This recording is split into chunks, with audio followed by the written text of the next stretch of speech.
salut! Alors vous avez été plusieurs à me demander quelle était la pierre que je portais autour du cou et quelle était sa vertu. Alors aujourd'hui, comme vous l'avez compris, on va parler de pierres semi-précieuses et de leurs vertus.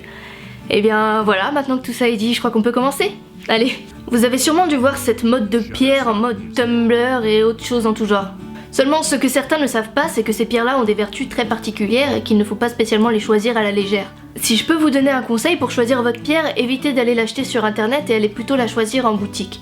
Vous pouvez trouver ça assez facilement dans les magasins ésotériques et peut-être parfois même des librairies, mais aussi parfois dans les centres commerciaux, il y a des petits stands et certains exposent et ils vendent des pierres, donc n'hésitez pas à y faire un tour et à être curieux sur ces stands-là. Si vous êtes dans l'optique d'acheter une pierre pour ses vertus et non pas simplement pour faire joli, eh bien je vous déconseille fortement de l'acheter sur internet car vous ne pourrez pas ressentir ses énergies.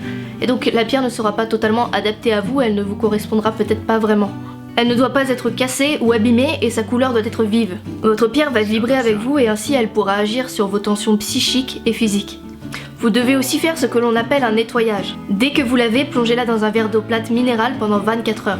Les autres fois, vous aurez simplement à la nettoyer sous l'eau du robinet pendant quelques minutes. Vous pouvez aussi la recharger en la posant sur une géode ou bien en la mettant au soleil. Et bien voilà, maintenant que tout ça est dit, je vais pouvoir vous présenter quelques pierres. L'améthyste était rare dans l'Antiquité. Ce n'est qu'au début du XXe siècle que la découverte d'importants gisements en Uruguay ou en Brésil l'ont rendue commune.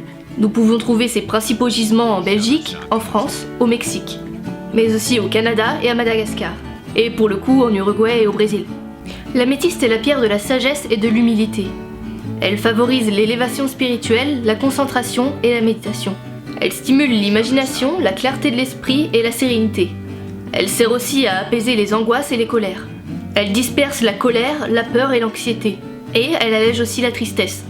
C'est la pierre naturelle du passage, de la transformation. C'est-à-dire qu'elle peut être utilisée en cas de perte, y compris la mort. Aussi bien pour celui qui reste que celui qui part. Elle a pour priorité de comprendre le processus de séparation. L'améthyste a le pouvoir de purifier les lieux et les objets.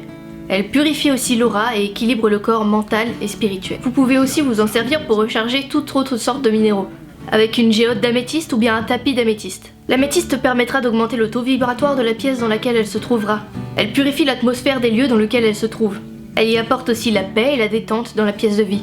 Dans une chambre, elle contribuera à un sommeil calme et profond. D'ailleurs, placer une améthyste sous votre oreiller permettra d'éliminer les cauchemars et d'éclaircir vos rêves. Le quartz rose est une variété de quartz teinté. Elle est teintée par des oxydes métalliques, manganèse et titane. On peut trouver les principaux gisements au Brésil, en France et aux États-Unis.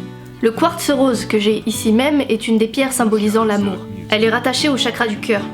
Elle permet d'éliminer les blessures affectives les plus douloureuses. Elle permet de sensibiliser à l'amour les cœurs les plus endurcis. Elle stimule l'amitié et apporte la paix, ainsi que le respect de soi et favorise le pardon. Le quartz rose peut aider en cas de dépression, mais aussi à la cicatrisation des plaies et elle résorbe les gerçures. Elle soulagerait les brûlures et apporterait ses bénéfices aux reins, et aussi au système circulatoire. Vous pouvez placer cette pierre dans le salon ou bien dans une chambre. Dans le salon, elle y apportera calme et amour. Dans une chambre, elle apportera aussi le calme et un sommeil de qualité. Elle fera ainsi disparaître les nuits agitées. Et bien voilà, cette vidéo est maintenant terminée, j'espère qu'elle vous aura plu. Si c'est le cas, comme d'habitude, n'hésitez pas à partager la vidéo et à me laisser un petit pouce bleu parce que ça fait toujours plaisir.